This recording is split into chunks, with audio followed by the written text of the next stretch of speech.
सिरसा का एकमात्र रेजिडेंशियल व डे बोर्डिंग स्कूल, जहां पर आपके बच्चे की शिक्षा, खेल एवं कंपटीशन की तैयारी एक साथ हो रही है। कक्षा 3 से हॉस्टल शुरू। कानपुर, दिल्ली, सीकर व साउथ इंडिया से स्टाफ जो पूरे दिन स्कूल में रहकर बच्चों की तैयारी करवाता है। बच्चों के शारीरिक विकास के लिए outdoor games, cricket, kabaddi, volleyball व athletics, indoor games, badminton, chess और carrom. Gyan Jyoti public school एवं डिफेंस व sports academy, CBSE affiliated English medium, नजदीक दरबा बस स्टैंड, मानक दीवान। Contact number 9992571111 8929551111। एकत्रित हुए हैं। मैं दीपक नरवाल, असिस्टेंट डायरेक्टर MSME, इस विशेष अवसर पर आप सभी को संबोधित करते हुए खुद को गौरवान्वित महसूस कर रहा हूं। इस पद्मा लॉन्च प्रोग्राम को आगे बढ़ाने से पहले यहाँ मौजूद माननीय मुख्यमंत्री जी, माननीय उप मुख्यमंत्री जी, उपस्थित सभी अधिकारीगण, गणमान्य व्यक्तिगण, इंडस्ट्रियल एसोसिएशन से आए हुए प्रतिनिधिगण एवं मीडिया साथियों का मैं तहे दिल से स्वागत करता हूं।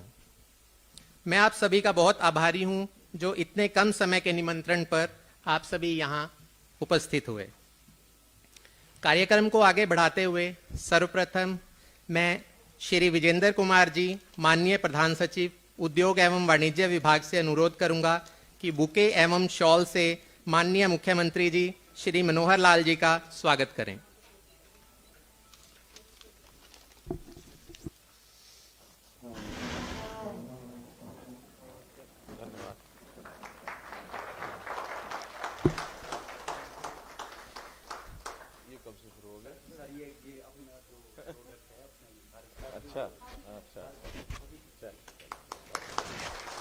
माननीय मुख्यमंत्री जी एवं प्रधान सचिव जी का हार्दिक धन्यवाद। अच्छा प्रोडक्ट अच्छा है।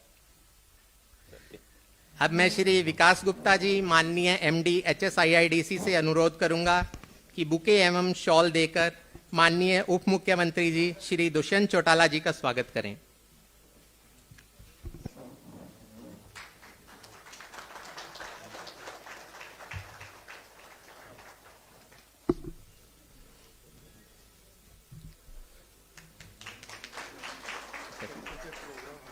माननीय उप मुख्यमंत्री जी एवं MD HSIDC का हार्दिक धन्यवाद। अब मैं श्री सुशील कुमार जी, HCS संयुक्त निदेशक महोदय से अनुरोध करूंगा कि बुके एवं शॉल देकर श्री अनूप धानक जी का स्वागत करें। ये 400 कर देंगे सप्लीमेंट्री, ये उस एस्टिमेट से पहले करना होता है। माननीय मंत्री जी का बहुत बहुत स्वागत। अब मैं श्रीमती अमनीत P कुमार, महानिदेशक MSME से अनुरोध करूंगा कि बुके देकर माननीय डेसी साहब CPS CM जी का स्वागत करें।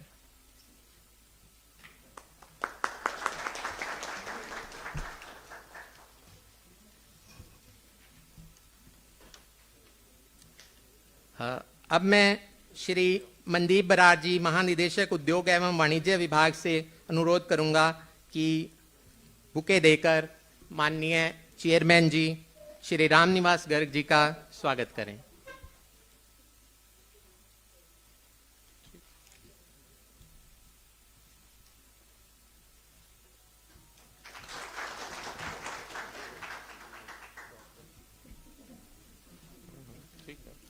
धन्यवाद महोदय। हमारे विभाग के प्रधान सचिव श्री विजेंद्र कुमार जी वर्तमान में सामान्य प्रशासन विभाग, हरियाणा सरस्वती हेरिटेज बोर्ड के CEO का कार्यभार देख रहे हैं। सर 1995 बैच के IAS अधिकारी हैं एवं बहुत ही सक्षम एवं कर्मठ अधिकारी हैं। इससे पूर्व सर कई जिलों के उपायुक्त का कार्यभार संभाला है एवं कुशल प्रशासक के रूप में बखूबी निर्वहन किया है। अब मैं माननीय प्रधान सचिव महोदय को वेलकम एड्रेस के लिए आमंत्रित करता हूं।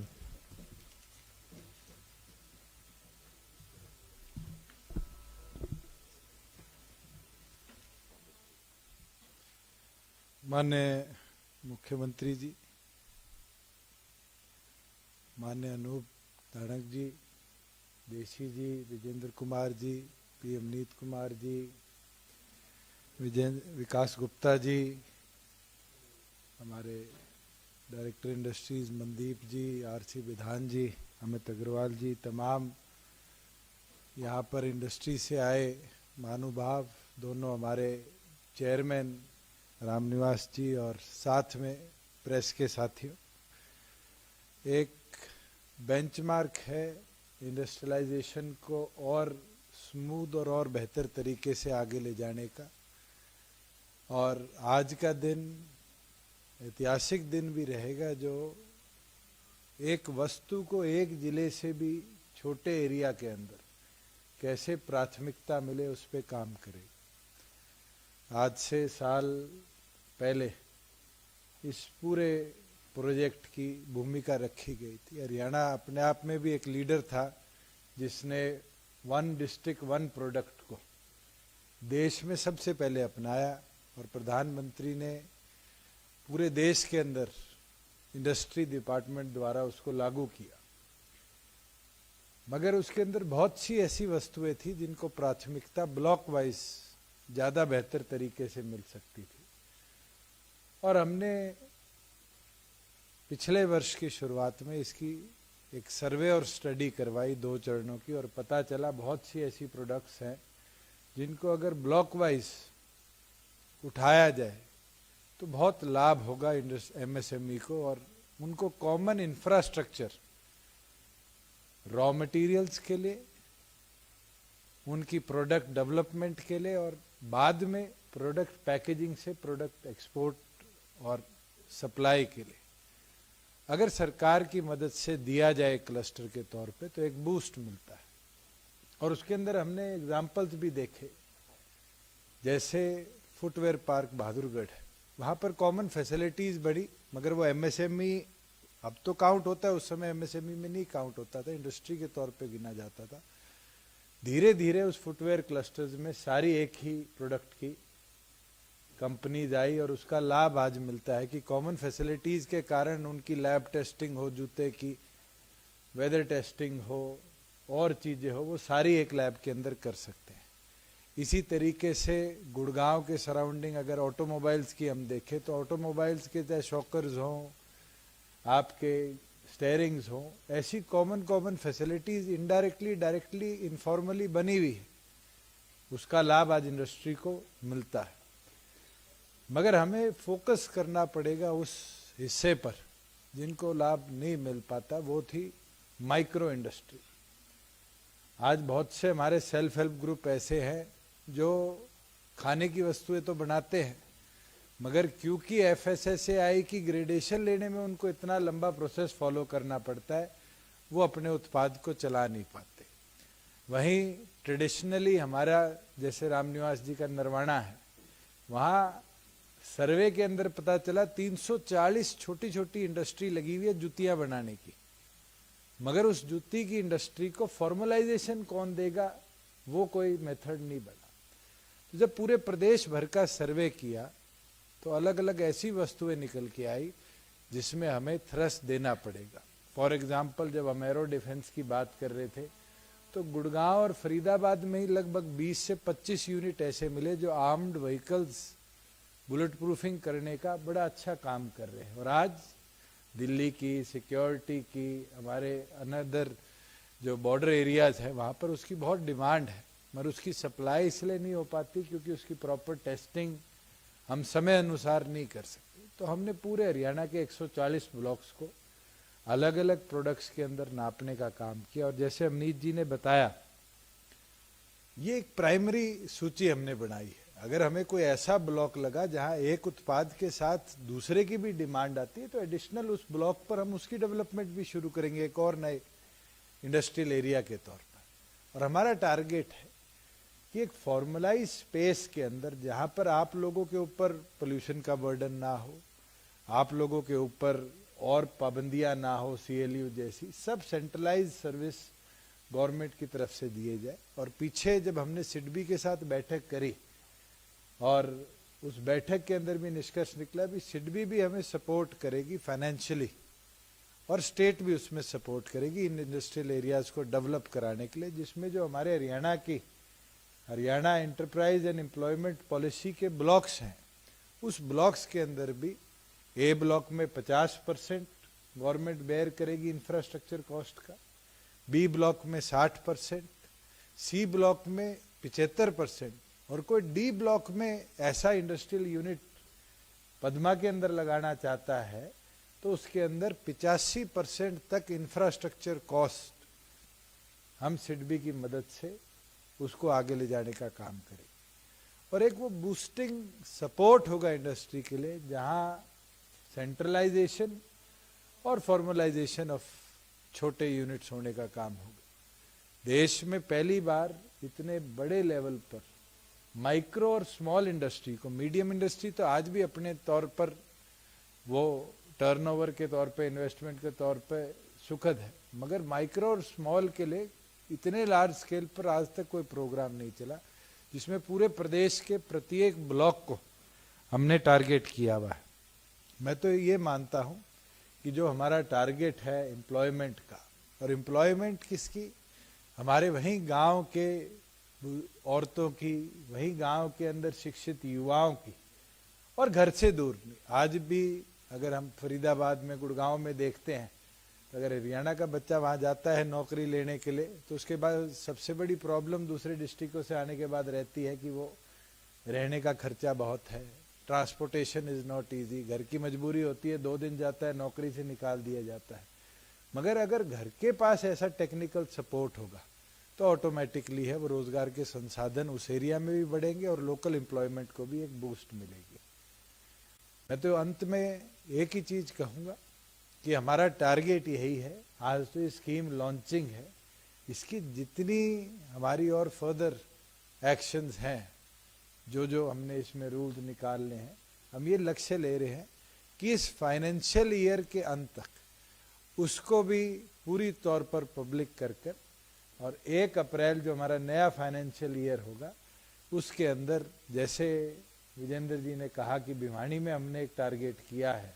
मैंने पीछे जब माननीय महामहिम राष्ट्रपति सुई गांव में आए थे तो सुई के लोगों से भी अनुरोध किया था और उन जिंदल जी से भी अनुरोध किया था कि एक क्लस्टर वहां भी अगर वो मिलकर लेना चाहे तो उसको भी प्राथमिकता देंगे।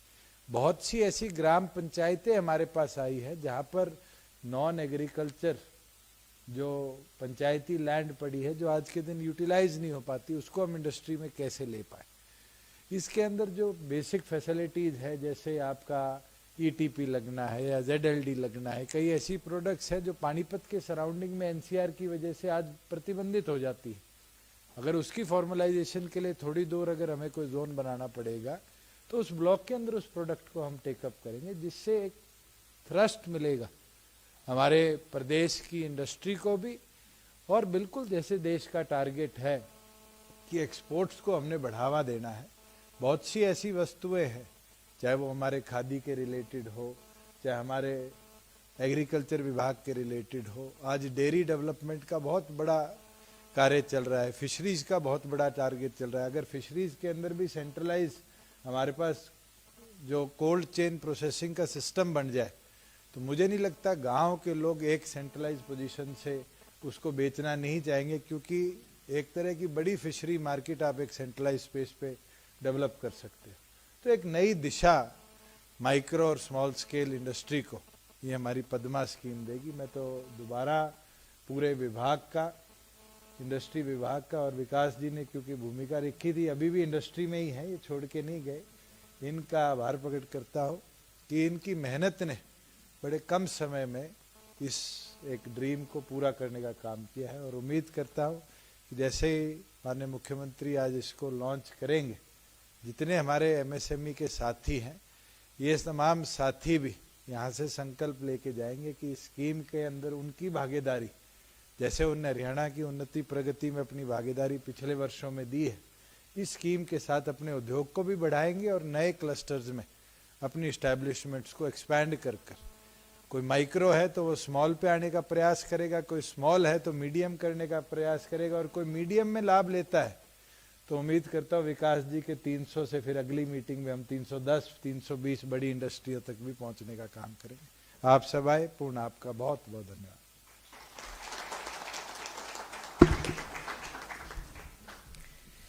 माननीय उप मुख्यमंत्री जी का हार्दिक धन्यवाद। माननीय उप मुख्यमंत्री जी का संदेश हम सबके लिए अत्यंत प्रेरणादायक एवं ज्ञानवर्धक है। अब मैं माननीय मुख्यमंत्री जी श्री मनोहर लाल जी से विनम्र आग्रह करना चाहूँगा कि वे इस अवसर पर हमारा मार्गदर्शन करते हुए हमें कृतार्थ करें। हरियाणा सरकार के हमारे डिप्टी चीफ मिनिस्टर और उद्योग मंत्री भी हैं श्री दुष्यंत चौटाला जी, हमारे प्रदेश सरकार के राज्य मंत्री श्री अनूप धानक जी, श्री DS ढेसी जी, विजेंद्र कुमार जी, मैडम अवनीत जी, विकास जी, मनदीप बराड़ा जी, अमित अग्रवाल जी, उपस्थित सभी अधिकारीगण और नाबार्ड से आए हुए हमारे अधिकारीगण, उद्योग से जुड़े हुए ऐसे हमारे MSME के उद्यमी बंधुगण, पत्रकार छायाकार मित्रों, हम जानते हैं कि सरकार का जो एक ब्रॉडर जो एक्सपेक्ट होता है वो होता है कि जनता की कल्याणकारी योजनाओं में हम कुछ आगे बढ़े और कल्याणकारी योजनाएं भी खास करके जो वर्ग किन्हीं कारणों से पीछे रह जाता है उसके लिए कुछ विशेष योजनाएं बनाएं। तो अपने आप में किसी भी समाज में रोजगार एक ऐसा विषय होता है कि जिसकी चिंता सब करते हैं, सरकारें भी करती हैं, संस्थाएं भी करती हैं, उद्योग भी करते हैं, क्योंकि हर वर्ष लगभग 2 लाख युवक ऐसे जिनको रोजगार की जरूरत होती है वो जुड़ते हैं। और रोजगार चाहे वो कर्मचारी बन करके उसको रोजगार मिले और चाहे वो अपना उद्योग खड़ा करे, चाहे कोई अपना सेल्फ एम्प्लॉयमेंट के नाते से कुछ उद्यम करता है तो रोजगार उससे मिलता है और ये फिर देश की प्रदेश की आर्थिक प्रगति में भी हम लोग सब सहयोगी होते हैं। तो हम लोगों ने योजना ये बनाई है कि बड़े उद्योग तो अपने आप में बहुत प्रकार के कैलकुलेशन करके और वो आते हैं, अप्रोच करते हैं, किसी भी प्रदेश में जाते हैं, उनको बहुत सी सूटेबिलिटी अपने आप आंकते हैं कि हमको जमीन कहाँ सस्ती मिलेगी, हमको टैक्स का रिलैक्सेशन कहाँ मिलेगा, लैंड आउट की स्थिति कहाँ अच्छी होगी, पानी कहाँ अच्छा होगा और हमारा प्रोडक्ट कहाँ से, उसके टैरिफ के खर्चे, बाकी सब खर्चे, बहुत ब्रॉडर लेवल पर उन चीज़ों को वो सोचते हैं। लेकिन जब छोटा उद्योग है MSME लेवल का, उनका तो ये रहता है कि उसकी रॉ मटेरियल कहाँ से मिलेगा, उसकी कंजम्पशन कहाँ होगी और फिर रोजगार के नाते से अच्छा रोजगार स्किल्ड लेवल के जो हमारे कर्मी हैं वो हमको कहाँ से मिलेंगे। तो उस नाते से हमने देखा है कि अभी बड़ा उद्योग काफ़ी बड़ी मात्रा में, चाहे हमारा ऑटोमोबाइल है या अन्य उद्योग हैं, वो गुरुग्राम और रेवाड़ी क्षेत्र में या फिर इधर पानीपत, GT रोड, कुछ एक केंद्रों में एक प्रकार से केंद्रित थे कुछ ही स्थानों पर। लेकिन आखिर तो जैसा बताया दुष्यंत जी ने भी कि हर किसी को रोजगार उसके घर के नजदीक मिले। तो जो ऐसे ब्लॉक्स हैं जिन एरियाज में हम उद्योग को ले जाना चाहते हैं, तो हर क्षेत्र के अंदर हमारा जो है उद्योग पहुंचे, खास करके MSME।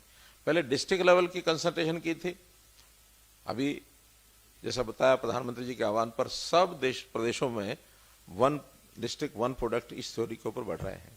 हमने आगे एक कदम रखा कि एक ब्लॉक पर 140 अगर हमारे ऐसे क्लस्टर बनते हैं तो हर क्लस्टर पर एक 20, 30, 40 एकड़ का कोई एक एरिया, चाहे वो HIDC उसका मानो विकास करे या कोई प्राइवेट भी, अगर कोई उद्यमी, कोई डेवलपर हमारे पास आता है इंडस्ट्रियल एरिया का कोई एक लाइसेंस लेकर के उस प्रकार से करता है, तो वो सुविधाएं उनको भी सबको मिलेंगी। तो उससे क्या होगा कि बहुत निकट at the door step of the worker उसको काम करने का अवसर मिलेगा, काम करेगा, घर चला जाएगा, उसको अलग से न तो आवास की जरूरत है, न उसको अलग से व्यवस्था करने की जरूरत है। तो इसलिए इस क्लस्टर्स का हमने एक कल्पना की है। लगभग ऐसा मैं मान के चलता हूं कि ऐसे नए यूनिट्स अगले इस वर्ष में 10 से 15 हजार नए यूनिट्स ही खुलने चाहिए। यानी अगर 100 यूनिट भी एक क्लस्टर में खुलते हैं तो 140 में 14,000 बनते हैं। और बहुत बड़े उद्योग की बजाय जैसे माइक्रो और स्मॉल 2 करोड़, 3 करोड़, 4 करोड़ की इन्वेस्टमेंट अगर होती है तो मैं समझता हूं कि 25-30 हजार करोड़ रुपए का इन्वेस्टमेंट इसमें होता है। तो इस योजना के माध्यम से एक बड़े वर्ग को, और वो भी हम चाहते हैं कि जो खास करके ऐसा वर्ग है जो निम्न आय वर्ग का है, क्योंकि सारे समाज को हम 3 भागों में अगर बांटते हैं तो निम्न वर्ग आय वर्ग है, मध्यम आय वर्ग है और जो उच्च आय वर्ग है। उच्च आय वर्ग के लोग अपना बड़ा उद्योग, बड़े सब काम करते हैं, लेकिन निम्न आय वर्ग की आवश्यकता है आज उसकी आय को बढ़ाना। उसके लिए हम लगातार काम कर रहे हैं कि अंत्योदय परिवार उत्थान योजना, जीवन एक योजना बनाई है कि जिस परिवार की 1,80,000 रुपए से वार्षिक आय कम है, अर्थात 15,000 रुपए महीना भी जिस घर में नहीं पहुंचता है, उसको कठिनाई बहुत है परिवार के पालन पोषण को। उसके लिए हमने स्पेशल कैंप्स लगाए हैं और उन कैंप्स का लगातार अब क्रम जारी है। पहला एक राउंड हमारा दिसंबर में हुआ, दूसरा राउंड अभी मार्च में होगा और हम कोशिश करेंगे हर 2 महीने में एक राउंड, कोई 1,00,000-1,50,000 परिवारों को बुलाना, उनकी इच्छा पूछना, क्या आप काम करना चाहते हैं, कोई उद्योग भी लगाना है तो उस उद्योग के लिए क्या उसकी आवश्यकता है, बैंक से लोन की आवश्यकता है, स्किलिंग की आवश्यकता है, या कौन से चीज में उसका अपना मानो कोई ना कोई संबंध होता है। क्योंकि हरियाणा में हम देखते हैं कि एग्रो बेस्ड इंडस्ट्री इसलिए कामयाब है कि हम एग्रीकल्चर स्टेट में हैं। एग्रीकल्चर स्टेट के नाते से प्रोडक्ट भी एग्रीकल्चर बहुत हमको मिलते हैं, यानी लकड़ी भी है या अनाज भी है या भूसा भी है या बाकी सारी चीजें भी हैं। तो एग्रो बेस्ड इंडस्ट्री या फिर मिल्क बेस्ड इंडस्ट्री, क्योंकि हमारा दूध भी अगर देखा जाए तो सारे देश भर में हरियाणा जो है, पंजाब हमसे जरूर थोड़ा आगे है, अदरवाइज हरियाणा जो है मिल्क प्रोड्यूसिंग एक स्टेट इस नाते से है। और जब हमने अब ये कैंप्स लगाए हैं तो उसमें सब जो युवक नए अपना काम करने के लिए आगे आने लगे तो आपको हैरानी होगी कि 35% युवक एक ही बात कि हमें पशुपालन के लिए लोन दिला दीजिए। अर्थात आज भी हरियाणा में दूध दही का खाना जहाँ है तो दूध के प्रति या दुधारू पशुओं का व्यवसाय करने के प्रति बहुत एक लगाव है, एक उनकी रुचि है, तो उस नाते से हम आगे बढ़ रहे हैं। तो ऐसे सारे रॉ मटेरियल हमें यहीं का मिले, ऐसे उद्योग, या फिर जिसकी कंजम्पशन यहाँ हो, और दोनों चीजें यहाँ हो तो बहुत ही अच्छा। तो इस नाते से अपने प्रदेश को हर दृष्टि से हम आगे बढ़ाने के लिए इस MSME जो क्षेत्र है, जो वर्ग है, इसको हम आगे ले जाना चाहते हैं। और इसमें बहुत सी इंडस्ट्री डिपार्टमेंट की ओर से जो सुविधाएं सहूलतें हैं वो तो हम देने वाले हैं ही हैं, और उनको किसी प्रकार की कठिनाई ना आए। बल्कि हमने तो ये कहा है कि लोन दे देने से मात्र उसको उसके हिस्से यानी हवाले छोड़ देना चाहिए, और छोड़ दें तो कई बार व्यक्ति सफलता से दूर हो जाता है। तो उन सबका एक क्लस्टर के अनुसार उसकी सबकी चिंता भी की जाए, व्यक्तिगत चिंता भी हम करेंगे कि आखिर व्यक्ति नया है, स्किलिंग लेके आया, ट्रेनिंग लेके आया, काम उसका सफल हो, तो हर प्रकार की गाइडेंस डिपार्टमेंट की ओर से दी जाए। हमने इसके लिए जो MSME डिपार्टमेंट अलग इसलिए बनाया है कि हम कृषि के साथ साथ, उद्योग के साथ साथ MSME में भी अपने प्रदेश की प्रगति आगे करें। अभी टोटल जो हमारी इकोनॉमी है उसमें 23% जो कंट्रीब्यूशन है वो MSME का है, क्योंकि टोटल मिला के उद्योग का तो शायद कितना है, 34-35% है, कितना है, तो उसमें मेजर जो कंट्रीब्यूशन है वो MSME की है। MSME और आगे बढ़ेगा तो एम्प्लॉयमेंट प्रदेश का वो इसमें आगे बढ़ेगा। जैसे हमने एक कानून बनाया 75% जो है लोकल रेजिडेंट्स को मिलना चाहिए, तो इसमें बड़ा उद्योग तो सोच सकता है कि बहुत बड़ी संख्या में उसको लोग चाहिए और उसका अट्रैक्शन किसी का हरियाणा में है, किसी का दूसरे प्रदेश में है, जो पहले लोग लगे हुए हैं वो कहाँ के लगे हुए हैं, उनका एक उस टाइप का एक स्वभाव बन सकता है। लेकिन MSME मुझे इसलिए समस्या नहीं लगती कि MSME के अंदर उतने बड़े एम्प्लॉयमेंट एक ही यूनिट में नहीं लगने वाला, कहीं 10 लोग लगेंगे, कहीं 15 लगेंगे, कहीं 20 लगेंगे, 50 लगेंगे, हजारों की संख्या में नहीं लगने वाले। तो जो 10, 15, 20 लगेंगे वो स्वाभाविक है, स्थानीय तौर के ऊपर उनको सब मिलने वाले हैं। और जिस प्रकार की आवश्यकता होगी उस प्रकार की स्किलिंग भी वो हम करवाएंगे। वो आप लोगों के माध्यम से ही उसकी लिंक कराई जा सकती है कि जिसका उद्योग ऐसा है कि जो आगे 10 या 20 लोगों को ट्रेंड करके अपने उद्योग में या अपने उस जो उसका सेक्टर है उस सेक्टर में कहीं भी दूसरे उद्योग में लगा सकता है। तो ऐसे भी हम आपको एक ट्रेनिंग पार्टनर्स के रूप में भी उपयोग करेंगे, ऐसा मुझे लगता है कि उस नाते से हम सब लोग मिलकर आगे बढ़ेंगे। तो आपने आज इस सारे आयाम को समझ करके यहाँ पर आए हैं। निश्चित रूप से आपके मन में कुछ बातें जरूर होंगी, लेकिन आज का तो एक फॉर्मल कार्यक्रम है, इस फॉर्मल कार्यक्रम में तो नहीं, लेकिन बाद में आप अपनी ओर से कुछ सुझाव भेजने हैं, या जैसे हमारा नया बजट आ रहा है, बजट में और कोई नए आपके सुझाव आ सकते हैं कि हम इस MSME के सेक्टर को कैसे आगे बढ़ा सकते हैं, वो भी स्वागत योग्य रहेंगे आपके सुझाव। हम जरूर उसके अंदर उसमें शामिल करने की कोशिश करेंगे। बहुत बहुत धन्यवाद। माननीय मुख्यमंत्री महोदय जी का हार्दिक धन्यवाद। अब मैं गणमान्य अतिथिगण से अनुरोध करूंगा कि औपचारिक तौर पर पद्मा स्कीम की पुस्तिका का विमोचन करें। श्री शशिकांत जी से आग्रह करूंगा कि वे पुस्तिका के विमोचन में सहयोग करें।